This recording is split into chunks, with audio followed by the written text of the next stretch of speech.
사랑하는 교우 여러분께 귀하신 주님의 이름으로 문안을 드립니다. 우수도 경칩도 다 지나서 이제 봄이 온다고 하는 3월의 첫 번째 주일인데 저희들의 마음은 전쟁으로 산불로 아주 어둡기만 합니다. 이 어두운 마음을 여러분 어떻게 이겨내야 할까요? 오늘도 우리 주님이 주시는 그 기쁨으로 이겨낼 수 있기를 소망합니다. 우리 주님의 얼굴에서 소망을 발견하십시다. 찬송가 85장 함께 찬송하시면서 정말 우리 구주를 생각하면서 그 기쁨의 순간을 떠올리시고 무겁게 눌렸던 우리들의 마음도 이렇게 불러일으키는 복된 예배의 한 시간이 되기를 소원합니다. 오늘은 찬송가 85장 1절과 5절을 함께 부르시면서 하나님께 올리는 예배를 시작하겠습니다. 구주를 생각만 해도 이렇게 좋거든. 주 얼굴 배울 때에야 얼마나 좋으랴. 사랑의 구주 예수여 내 기쁨 되시고 이제로부터 영원히 영광이 되소서. 아멘. 사도신경으로 우리들의 신앙을 고백합니다. 전능하사 천지를 만드신 하나님 아버지를 내가 믿사오며 그 외아들 우리 주 예수 그리스도를 믿사오니 이는 성령으로 잉태하사 동정녀 마리아에게 나시고 본디오 빌라도에게 고난을 받으사 십자가에 못 박혀 죽으시고 장사한 지 사흘 만에 죽은 자 가운데서 다시 살아나시며 하늘에 오르사 전능하신 하나님 우편에 앉아 계시다가 저리로서 산 자와 죽은 자를 심판하러 오시리라. 성령을 믿사오며 거룩한 공회와 성도가 서로 교통하는 것과 죄를 사하여 주시는 것과 몸이 다시 사는 것과 영원히 사는 것을 믿사옵나이다. 아멘. 성시를 교독합니다. 오늘의 성시는 교회력으로는 지난 수요일부터 사순절이 시작이 되었거든요. 그래서 교독문 125번 사순절 두 번째 성시를 교독하도록 하겠습니다. 찬송가 뒤에 있는 교독문 125번입니다. 하나님이여 사슴이 시냇물을 찾기에 갈급함같이 내 영혼이 주를 찾기에 갈급하니이다. 내 영혼이 하나님 곧 살아계시는 하나님을 갈망하나니 내가 어느 때에 나아가서 하나님의 얼굴을 배울까. 사람들이 종일 내게 하는 말이 내 하나님이 어디 있느뇨 하오니 내 눈물이 주야로 내 음식이 되었도다. 내 영혼아 내가 어찌하여 낙심하며 어찌하여 내 속에서 불안해하는가. 너는 하나님께 소망을 두라. 그가 나타나 도우심으로 말미암아 내가 여전히 찬송하리로다. 낮에는 여호와께서 그의 인자하심을 베푸시고 밤에는 그의 찬송이 내게 있어 생명의 하나님께 기도하리이다. 내 반석이신 하나님께 말하기를 어찌하여 나를 잊으셨나이까. 내가 어찌하여 원수의 압제로 말미암아 슬프게 다니니까 하리로다. 내 뼈를 찌르는 칼같이 내 대적이 나를 비방하여 늘 내게 말하기를 내 하나님이 어디 있느냐 하도다. 내 영혼아 내가 어찌하여 낙심하며 어찌하여 내 속에서 불안해하는가. 너는 하나님께 소망을 두라. 나는 그가 나타나 도우심으로 말미암아 내 하나님을 여전히 찬송하리로다. 아멘. 오늘 예배 찬송은 488장입니다. 지난 한 주간 여러 모양으로 일어나는 일들을 보면서 정말 우리들의 소망은 그리스도 예수님밖에 없다라는 생각이 많이 들었습니다. 그래서 찬송가 488장 1절과 2절을 찬송합시다. 마치 무섭게 바람 부는 것 같은 그런 시기를 우리가 살아갑니다. 그러나 예수께서 우리에게 소망이 되시고 기쁨을 주실 것입니다. 488장 1절과 2절 찬송하겠습니다. 이 몸의 소망 무언가 우리 주 예수뿐일세. 우리 주 예수 밖에는 믿으리 아주 없도다. 주 나의 반석이시니 그 위에 내가 서리라. 그 위에 내가 서리라. 무섭게 바람 부는 밤 물결이 높이 설렐 때 우리 주 크신 은혜의 소망에 닿을 줄이라. 주 나의 반석이시니 그 위에 내가 서리라. 그 위에 내가 서리라.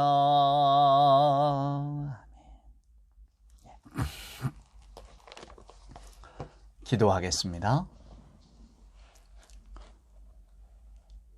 사랑의 하나님, 감사합니다. 세상에 소망을 두지 않고 우리 주 예수 그리스도께 우리들의 믿음과 신앙의 소망을 두게 하시니 하나님 감사합니다. 오늘도 주님의 은혜를 생각하며 저희들의 어두워져 가는 마음과 또 이 참혹한 현실을 잘 견뎌내고 감당할 수 있도록 주여 도와주시옵소서. 하나님, 사순절이 시작되었습니다. 우리 주님의 십자가와 고난에 동참하는 이 복된 기간,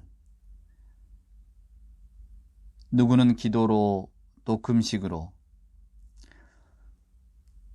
예루살렘으로 골고다까지 죽음에 대한 마지막 승리하시기까지 우리 주님을 따라가는 그 사순절을 보내게 될 것입니다.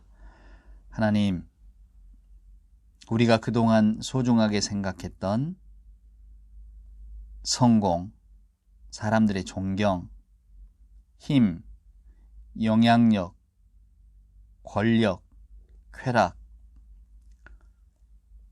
행복,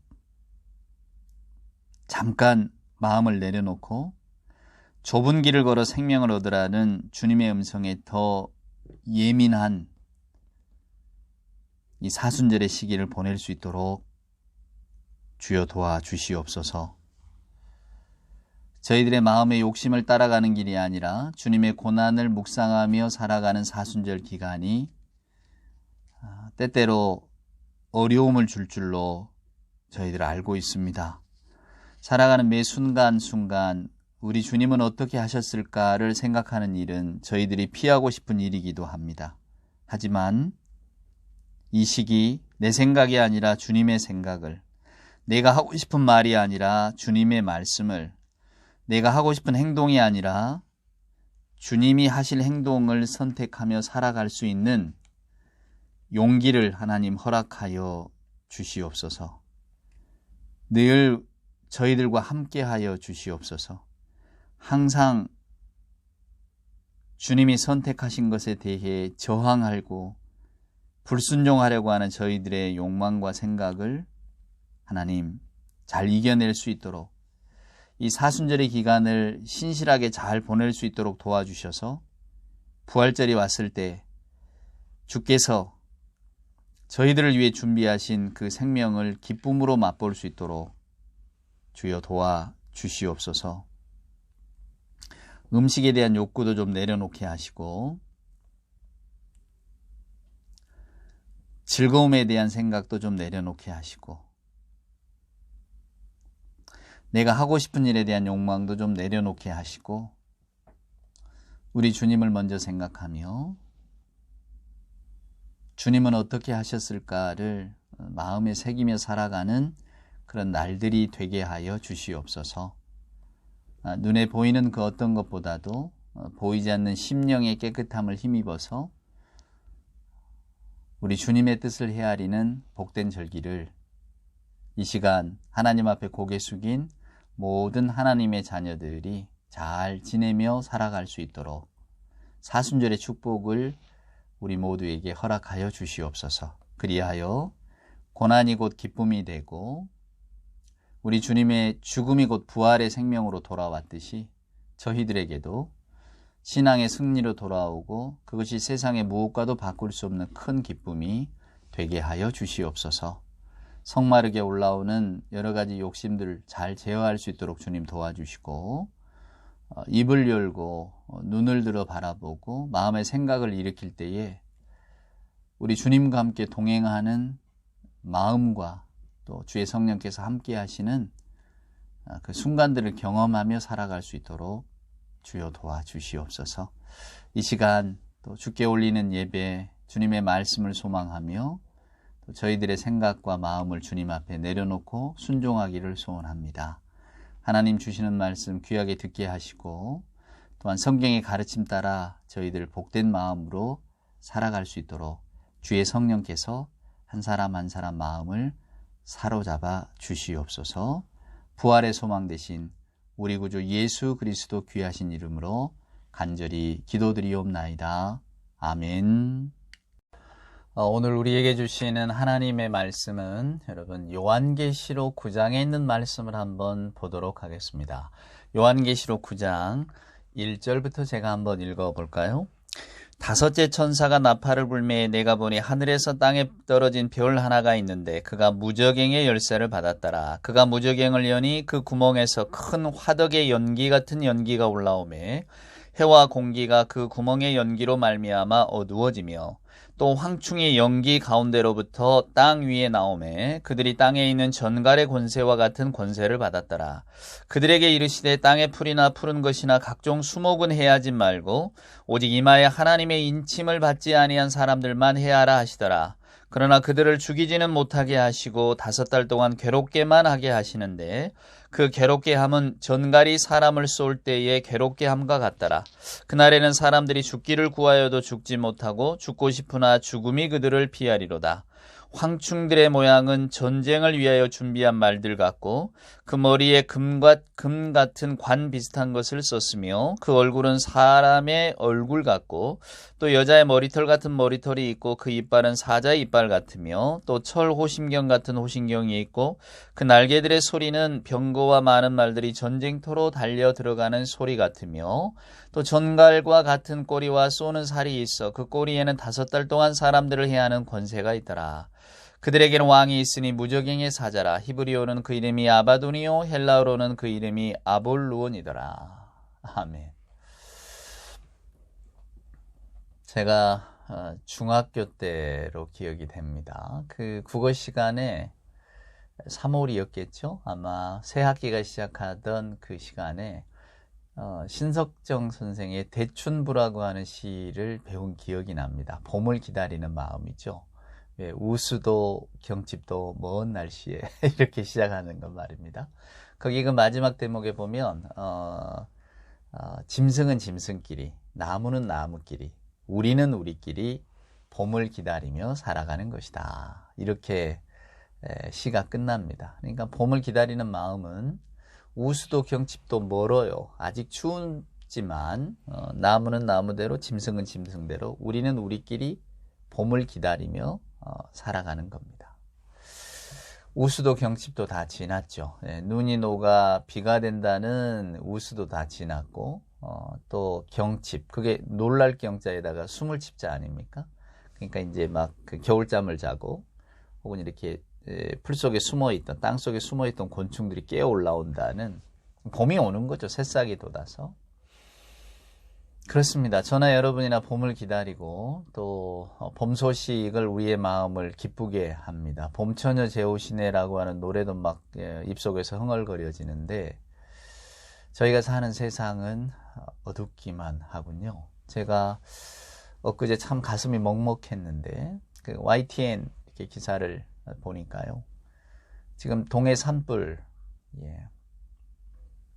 한 할머니가 그 집에 거주하는 할머니겠죠. 산 밑에 지어진 그 집이던데 거기 이렇게 창고로 쓰는 데에 불이 붙었어요. 근데 그 불을 제어할 길이 없잖아요. 그러니까 할머니는 집에서 도망쳐 나오고 이렇게 멀리 보면서 그냥 아이고 아이고 하면서 우시더라고요. 재난입니다. 그 시뻘건 불길을 보면서 실은 오늘 제가 준비한 말씀이 따로 있었는데 이 요한계시록 9장이 저는 생각이 났습니다. 마치 지옥문이 열린 것 같다는 생각이 들었거든요. 여러분 지금 뭐 한참 그 러시아가 우크라이나를 침공을 해서 마음이 아픕니다. 저는 얼마 전에 그 유발 하랄이라고 하는 예루살렘 대학의 교수로 있는 뭐 세계적인 석학이죠. 그분이 쓴 책을 두 권 이렇게 연달아 읽으면서 호모 사피엔스, 호모 데우스. 인간은 이미 우리 대부분의 인간을 어렵게 만들고 죽음의 공포로 몰아넣었던 전염병, 기근, 전쟁을 다 이겨냈다. 그런 이제 호모 사피엔스가 나아갈 길은 호모 데우스다. 이제는 신적인 인간, 그들이 스스로 하나님이 되는 그런 인간의 길로 가고 있다. 불멸을 소망하고 행복을 소망하고 쾌락, 즐거움을 소망하는 그것만을 이제 향해서 인류가 달려가고 있다. 이런 내용의 그 책을 읽으면서 진짜 우리 인류가 기근을 극복했고 전쟁을 극복했고 전염병을 극복했으니 이제 정말 사람에게 남은 것은 이제 신의 영역에 도전하는 것이겠구나. 그런 생각이 들었거든요. 그 말들이 그대로 다 제게 사실로 다가왔으니까 그러면서 야 인간의 오만이나 결국은 인간이 도대체 다다를 수 있는 어떤 그 문명의 정점은 어디일까? 두렵기도 하면서도 또 하면 궁금하기도 한 그런 어떤 마음 상태를 가지고 있었거든요. 근데 코로나가 닥쳤죠. 또 러시아가 우크라이나를 침공을 했습니다. 전쟁이 비극인 것은 전쟁을 계획하고 또 전쟁을 하겠다고 결정한 사람들은 뭐 전쟁 내내 멀쩡합니다. 끝나도 멀쩡하고. 그런데 그 전쟁을 결정하는 순간 죽는 사람들이 있죠. 그 전쟁을 수행해야 되는 젊은이들. 그리고 전쟁은 언제나 약자들에게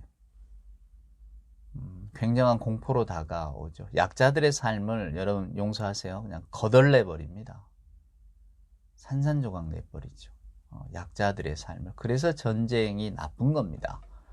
노약자, 여성, 어린이 제일 많이 피해를 보는 게 이 사회적 약자들 아닙니까? 전쟁이라고 하는 게 결국은 여러분 뭡니까? 욕심이잖아요. 패권국가, 나라 힘을 가진 나라들이 조금 더 자기 영토를 넓혀보고 힘을 가져보겠다고 하는 그런 어떤 그 정복욕, 또 어떤 그 지배자가 갖는 권력욕, 여러분. 그죠? 권력을 더 크게 갖고 싶다. 또 거기에는 꼭 항상 이렇게 붙어서 이권을 챙기려고 하는 물질에 대한 욕심을 가진 사람들이 있잖아요. 결국은 욕심에서 비롯된 것인데, 그 피해는 고스란히, 사회의 약자들, 가난한 사람들, 힘없는 사람들에게 돌아가니 참 슬픕니다. 저는 정말로 지옥문이 열렸다고 생각합니다. 오늘 우리가 읽었던 요한계시록 9장, 저는 얼마 전에 그 요한계시록 강해를 쭉 해왔었는데요. 그때는 이제 뭐 여러 가지 재앙들, 나팔을 불 때, 7개의 나팔을 불 때마다 열리는 재앙들에 대한 이야기도 제가 해드렸는데, 오늘 특별히 요한계시록의 9장의 말씀만을 이렇게 똑 떼서 보니 더 그 공포와 두려움이 밀려듭니다. 오늘 여기 보면 무적행, 이런 무적행이 아비소스입니다. 제가 오늘 설교 제목으로도 삼았습니다만은 끝을 모르는 구덩이에요. 얼마나 공포가 큽니까? 그 어두움, 그 깊이를 우리가 어떻게 헤아릴까요? 근데 그 무적행의 문을 여니까 거기에서 뭐가 올라옵니까? 연기도 올라오지만 황충 비슷한 게 올라옵니다. 예전에는 여러분 우리가 성경을 보면 이 메뚜기에 관한 이야기가 많이 나오는데 결국은 사람의 생명을 해하는, 사람에게 해악을 끼치는 그런 곤충, 그런 동물, 어떤 그것을 묘사하는 건데요. 올라옵니다. 그러면서 마치 전갈과 같은 권세를 가져서 쏘고 독이 있잖아요. 아프게 하고 힘들게 하고 죽게 만드는 그런 무적행이 열린 것 아닌가라는 생각이 듭니다. 오만한 인간에게 주신 어쩌면 하나님의 경고 메시지일 수도 있고요.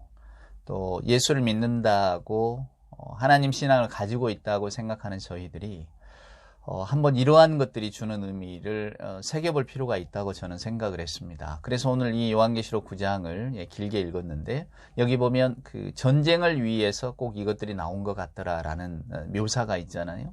그러니까 고대 또 요한이 이런 걸 쓸 때나 뭐 고대 세계의 성경을 읽던 사람이나 오늘날 우리들이 전부 다 이 전쟁이라고 하는 이미지 자체를 무섭고 공포스럽고 사람이 죽어나가고 또 인간의 힘으로는 제어할 수 없는 그런 것들을 상징합니다.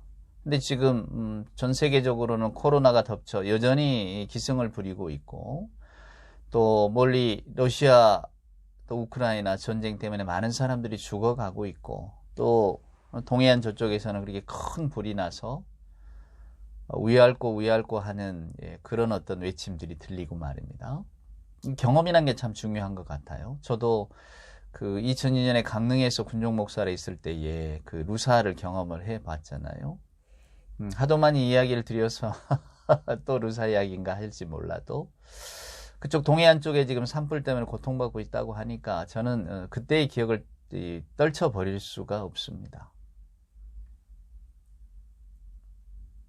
재난이라고 하는 것이 정말 인간을 무력하게 만들거든요. 우리가 할 수 있는 일이 없어요. 그냥 속수무책으로 당하고 있을 수밖에 없는데 이것을 어떻게 이겨낼까? 실은 우리들의 삶이 여러분 이렇게 당혹스러운 겁니다.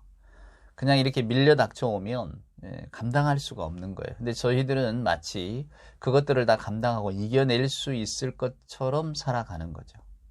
여러분 성경을 읽어보세요. 성경은 오늘 지옥문이 열렸다고 제가 표현을 했는데 아비소스에서 그 황충이 올라오고 그것이 마치 전쟁을 위해 준비한 것 같았다라고 하지만 하나님의 세계에는 전쟁이 실은 없습니다. 여러분 그 이사야 11장 너무 유명한 말씀이잖아요. 이새의 뿌리, 이새 한 뿌리에서 한 싹이 나서 이제 그가 이제 하나님의 영을 받을 때에 어떤 놀라운 일이 일어납니까? 한번 제가 읽어볼까요? 이사야서 11장 여러분 잘 아시는 6절 말씀인데요.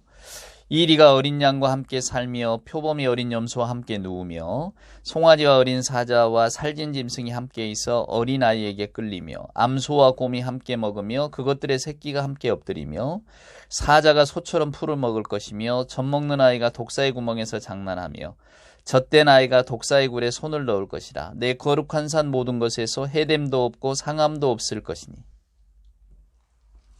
하나님의 세계는 상함이 없는 세계입니다. 하나님의 세계에는 모든 그 피조물이 자신들의 본성을 거슬리면서 살아가는 세계예요. 그러니까 이리가 어린 양과 함께 살고 표범이 어린 염소와 함께 눕고 송아지와 어린 사자와 살진 짐승이 함께 있는 거죠. 어린아이가 독사굴에 손 넘고 장난을 해도 괜찮는, 해함도 상함도 없는. 그래서 성경은 하나님의 나라는 칼을 쳐서 여러분 칼을 이렇게 갈아내서 보습을 만들고 창을 없애서 낫을 만드는, 보습이나 낫이라고 하는 것이 농사짓는 도구잖아요. 정말로 여러분 우리 하나님의 세계가 언제쯤 올까요?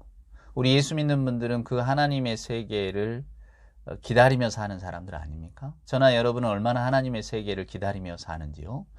그 지난 주간이 여러분 이제 지금 이번 주간에 우리가 사순절이 시작이 됐잖아요. 재수요일, 재수요일로부터 이렇게 그 사순절이 시작이 됐습니다. 3월 2일. 여러분 사순절이라고 하는 것의 의미가 우리 예수님의 십자가의 고통, 고난을 저도 함께 하겠습니다. 이런 거거든요. 그게 사순절이에요. 그리고 사순절이 지나면 이제 부활절이 우리에게 기다리고 있잖아요. 우리가 이렇게 복음서를 쭉 읽어보면 여러분 예수님이 이 땅에 오셔서 하신 일들 그리고 고난을 받고 돌아가셨다가 다시 이제 부활하신 이야기 우리는 이렇게 읽습니다. 그러나 여러분 결국 그 주님의 부활이 가리키고 있는 게 뭔가요? 그게 정점이거든요.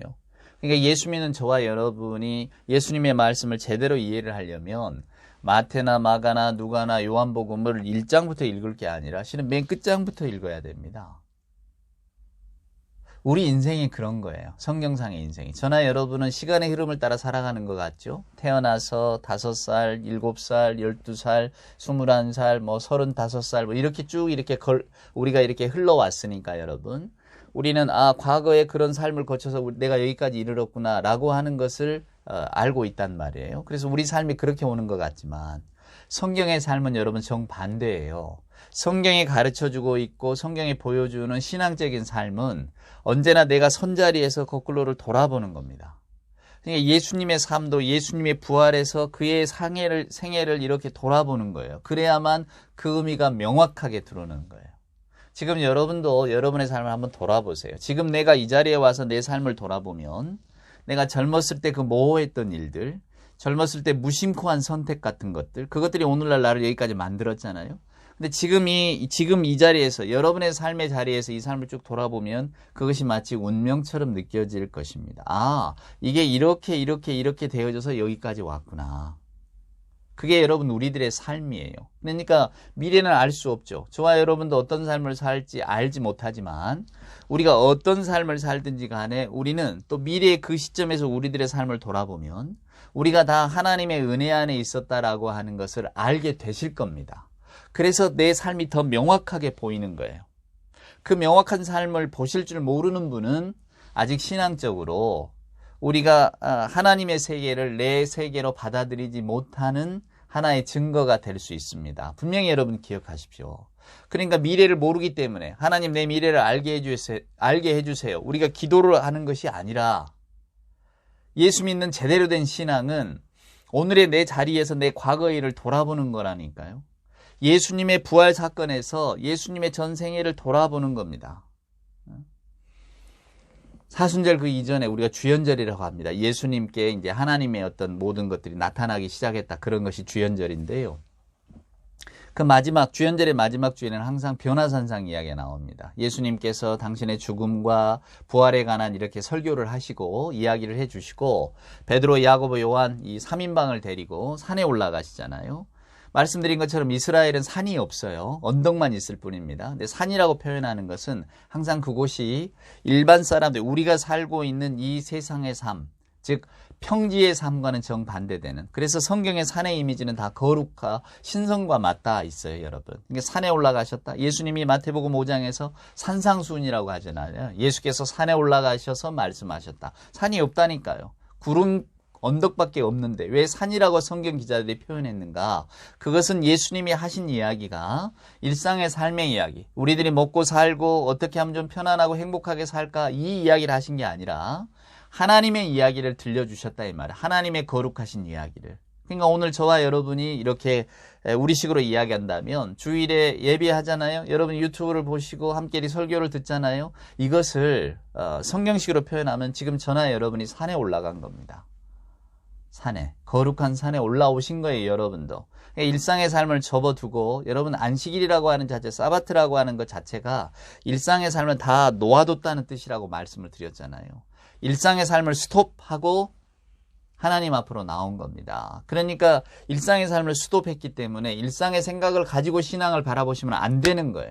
그러니까 일상의 삶을 가지고 신앙을 바라보니까 하나님을 거룩하시고 세상을 통치하시고 세상의 끝과 세상의 마지막인 하나님, 인간을 사랑하시고 무조건적으로 용서하시며 받아주시는 하나님, 아들을 내어주시기까지 우리를 사랑하시는 하나님, 이렇게 하나님을 묘사하고 받아들이는 게 아니고 내가 미래에 원하고 바라는 것들, 내가 내 삶의 어떤 과정 속에서 좀 편안하게 느껴지는 것들을 이루어 주실 무속의 신과 별반 다를 바가 없는 하나님으로 우리가 상정하게 된다 그 말입니다.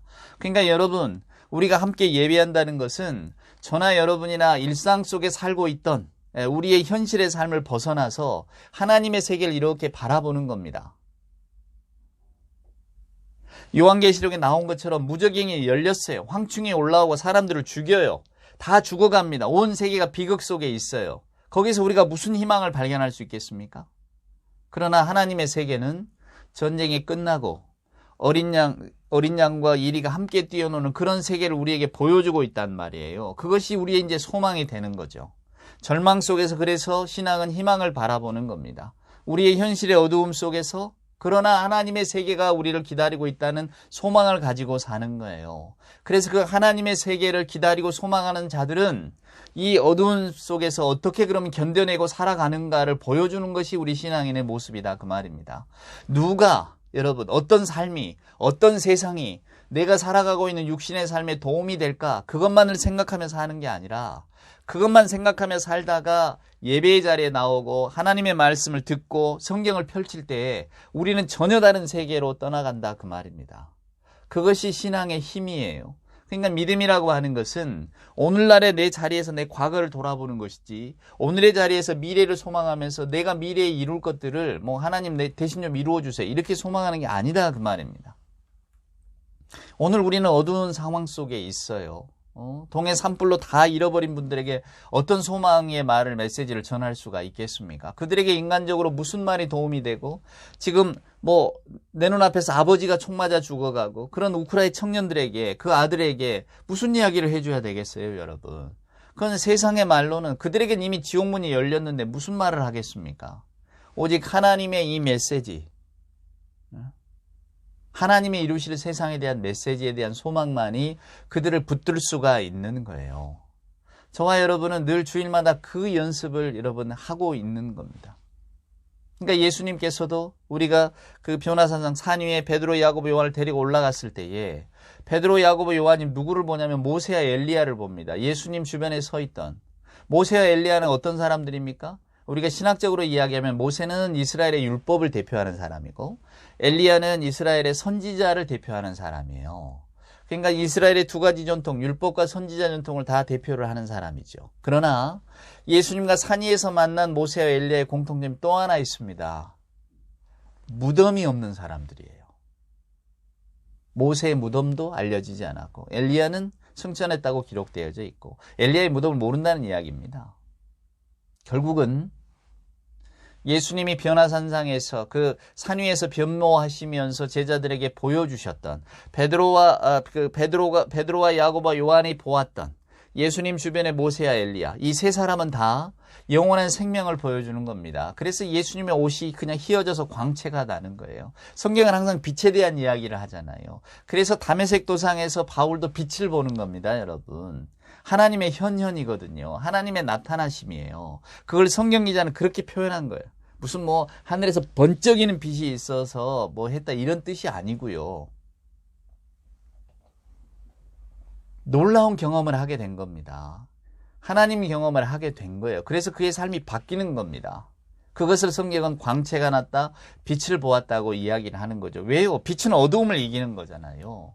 오늘 계시록의 말씀을 보세요. 어두워요. 연기가 올라와서 다 가려버립니다. 아무것도 보이질 않아요. 그것이 우리가 살아가는 세상입니다. 그렇지만 아무리 추워도 기다리면 봄은 오듯이 여러분 짐승은 짐승끼리 나무는 나무끼리 우리는 우리끼리 이렇게 봄을 기다리는 것이다 라고 말했던 그 시인처럼 오늘 저나 여러분은 하나님의 세계를 기다리고 소망합니다. 왜? 하나님의 세계가 열릴 줄 알기 때문에. 그래서 오늘의 우리들의 신앙은 그 열리는 하나님의 세계 속에서 오늘날의 우리들의 세계를 바라보는 거예요. 예수님의 부활에서 예수님의 그 모든 것들을 다 헤아리듯이 말입니다. 그러니까 제자들은 예수님이 변모하시니까 그 모습의 의미가 뭔지를 몰라서 베드로가 이런 헛소리를 하잖아요. 여기에 초막 3개 짓고 우리가 살았으면 좋겠다고. 우리가 더불어서 합시다. 이 좋은 데서 말이에요. 근데 예수님께서는 산 밑으로 내려보내시잖아요. 일상의 삶으로 돌려보낸다 그 말입니다. 왜? 일상 속에서 이 거룩함을 드러내야 될 의무가 우리에게 있다는 거죠. 그 일상 속에서 드러낼 거룩한 의무는 부활 생명을 믿고 살아가는 사람들의 모습입니다. 그러니까 만약에 저나 여러분이 예수를 믿는 사람들이라면 전쟁 입에 올리지도 않겠죠. 전쟁할 수가 없는 거예요. 예수 믿는 우리들은. 우리가 누구의 생명을 빼앗고 우리의 욕심을 채우기 위해서 내가 좀 더 많은 것들을 누리기 위해서 뭐 전쟁이라도 합시단 말이야. 그래서 뺏어옵시다. 죽음은 난 모르겠고 약자들이 당하는 건 모르겠고 내가 얻을 것만 나는 생각합니다. 못하는 거예요. 우리가 살아가는 세상 속에서는 그것이 다반사일지도 모릅니다. 지금 뭐 이렇게 복잡한 국제정세의 논리를 우리가 어떻게 알겠어요? 왜 러시아는 우크라이나를 침략할 수밖에 없는지, 도대체 무슨 거기에 뭐 이 역할이 있는 것인지, 천연가스가 어떻고 주도권이 어떻고 우리는 그런 거 잘 모릅니다. 뭐가 복잡하게 얽혀 있겠죠. 하지만 그래서 실은 우리는 한 발짝 떨어져 있는 우리는 이런 세계를 봅니다. 요한계시록에 말하는 이런 세계가 계속해서 열리고 있구나. 인간이 만들어가는 세상은 결국은 이 어두움이구나. 그러나 우리는 이 어두움 속에서 어떤 소망을 발견해야 될까? 예수 부활의 소망 속에서 우리 인생의 어두움을 물리치듯이 하나님을 믿는 신앙 속에서 세계 역사의 어두움을 또 우리가 이렇게 물리치는 겁니다. 거기에서 이길 힘을 발견하는 거죠. 저나 여러분이 오늘날을 살아갑니다. 오늘 우리는 어떻게 살아가야 될까요? 아까 말씀드린 것처럼 지난 수요일부터 사순절이 시작됐습니다. 여러 가지 모양으로 여러분도 사순절을 섬기실 겁니다. 누구는 이렇게 계획을 세워서 또 평소에는 잘 안 나가던 못 나갔던 새벽 예배를 나가기도 하고 또 각 교회들마다 특별 새벽 기도회니 요런 어떤 행사들을 만들어서 우리가 예수님의 고난을 기억하자라고 하는 이 사순절기를 보내자고 할 것입니다. 여러분도 거기에 동참하시겠죠. 성경을 더 읽는다든지 날마다 찬송을 부른다든지 다 좋습니다. 그러나 여러분 그 사순절의 의미가 그냥 40일을 그냥 보내는 게 아니라 예수 그리스도의 고난과 십자가 죽음에 동참한다는 의미를 그 안에 부여한다면 어떤 식의 사순절이 우리에게 다가오겠습니까? 결국은 예수 그리스도의 고난과 십자가의 죽음이라고 하는 것은 부활을 담보하고 있는 거거든요.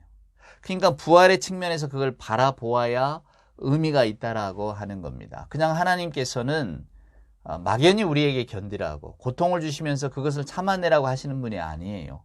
우리가 살아가는 세상 속에서 여러 가지 어두움도 있고 저나 여러분이 알 수 없는 여러 가지 아픔과 슬픔들이 우리에게 오지만은 결국 우리에게 기다리고 있는 것은 예수 그리스도 부활의 생명이다 그 말입니다.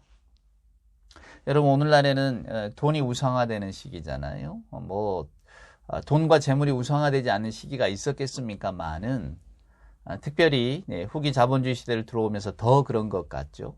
건강도 답보하고 우리가 과학으로 대부분 또 수명도 늘려가고 또 여러 가지 세계 질서도 그냥 이렇게 만들어가고 있으니까 결국은 이제 이 세계 질서 속에서 우리가 뭘 누려야 될 것인가 가장 중요한 게 돈이 우상화되어지는 시기가 되었는데 복음이라고 하는 것은 여러분 예수 그리스도 부활의 신앙이라고 하는 것은 우리가 성경에 말한 대로 멸망하는 자들에게는 의미가 없는 거잖아요. 이 멸망하는 자들이라는 게 뭐냐면 그냥 하나님의 세계를 인정하지 않고 내가 경험하고 내가 느끼고 내가 바라는 세상만을 바라는 세계만을 확신으로 믿고 사는 사람 이게 멸망하는 사람들이거든요. 결국은 죽음으로 가잖아요. 그분들은 말합니다. 죽음 이후에 뭐가 있겠는가? 사람이 죽으면 아무것도 남는 게 없다. 마치 컴퓨터 전원을 뽑아버리듯이 그냥 수도하는 거 아닌가? 물론 그렇게 생각할 수 있죠. 누구도 죽음을 경험해보지는 못했으니까. 근데 우리는 성경의 세계를 믿는 사람들입니다. 그래서 하나님께서는 반드시 칼을 쳐서 보습을 만들고 창을 쳐서 낫을 만드는 분이라는 것을 알고 있어요. 하나님의 세계는 반드시 저와 여러분에게 이 이사야를 통해서 보여주셨던 것처럼 어린 양이 이리와 함께 있고 어린 염소가 사자들과 뛰어노는 어린이가 독사골에 속 놓고 장난쳐도 물지 않고 해함도 없고 상함도 없는 세상이라는 것을 분명히 알고 있습니다. 그 하나님의 세계가 우리를 기다리고 있어요. 우리는 그 세계를 소망하면서 살아가는 사람들입니다. 여기에서 여러분 우리 인류의 소망을 발견하시기를 바라요. 전쟁을 보고 안타깝습니다. 천재지변을 보고 안타까워요. 뭘로 위로할 말도 없고 또 어떻게 해야 될지도 모릅니다. 정말로 아비소스 무적행의 문에서 뭔가 올라온 듯한 그런 느낌이 들어질 때에 어떡하나 우리가 어떻게 살아가지? 이런 절망의 마음보다는 그러나 우리 하나님의 세계 해함도 없고 상함도 없는 하나님의 세계가 우리를 기다리고 있으니 우리는 그 세계에 대한 소망을 품고 살아갑시다. 이것이 저와 여러분이 가지고 있는 신앙의 근거가 돼야 한다고 저는 생각해요. 우리는 우리끼리 봄을 기다리는 것이다. 이 시인의 시구처럼 저나 여러분들도 오늘 이 어두운 세상 속에서 해함도 없고 상함도 없는 하나님의 세계를 소망하며 살아갈 때에 저와 여러분 이제 뭐 한 달이 조금 넘는 동안 이 사순절의 시기를 보내게 될 터인데 하나님이 주시는 그 비전과 소망 속에서 잘 견디면서 살아갈 수 있기를 소망합니다. 여전히 세상은 어둡고 무적행에서 올라오는 연기가 우리의 시야를 가릴지라도 그럼에도 불구하고 예수 믿는 우리들은 소망을 가지고 아까 우리 찬송 불렀잖아요. 이 몸의 소망 무엔가 우리 주 예수뿐일세. 그 소망을 가지고 봄을 기다리며 또 봄을 맞는 우리들 사순절의 시간을 복되게 보내는 우리 모두가 될 수 있기를 우리 주님의 귀하신 이름으로 축원을 드립니다. 기도하시겠습니다. 이제는 우리 구주 예수 그리스도 크신 은혜와 아버지 하나님의 만극하신 사랑하심과 자비하신 성령님의 함께하심이 봄을 기다리는 마음으로 알 수 없는 재해와 또 전쟁이라는 큰 혼란 속에서 안타깝고 두려운 마음 속에 살아가지만 그러나 하나님이 이루실 평강과 해함도 상함도 없다는 그 세계를 생각하면서 견디어내며 그 소망 가운데 살아가기를 소망하는 주의 복된 자녀들 머리 위에와 저들의 간절한 기도와 또 바램 위에 우리 주님 사랑하시는 복된 교회 위에 이제로부터 영원 무궁토록 함께하여 주옵기를 간절히 축원하옵나이다. 아멘.